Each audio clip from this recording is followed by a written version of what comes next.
Esse é o único elemento que não tem mandamentos de medida na Bíblia. כן, כמו שאנחנו יודעים זה שהוא היה עשוי מנחושת, מהמראות של הנשים, כי המראות היו עושות.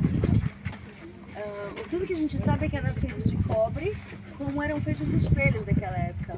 כן, וזה היה מלא במים, זה נקרא מים חיים. Era cheio de água e se chamava de água viva. כן, פה בעצם הכהנים היו צריכים למשוך מהמים ובעצם לרחוץ את עצמם, לשתות.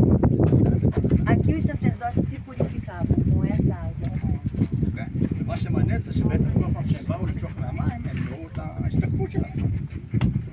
É muito interessante que cada vez que eles vinham puxar água, tirar água, eles viam o reflexo de si mesmo. ומה שהם בעצם ראו זה את הדם, את ההחתמה של הדם, שזה מסמל את החטא. E o que eles viam era uma mancha de sangue que simboliza o pecado. אבל זה רק המים החיים שבעצם יכול באמת לתאר אותנו מהחטא. Mas é só a água viva que pode, no final das contas, só ela pode purificar os pecados. ומים חיים, מה זה מים חיים? O que é uma água viva?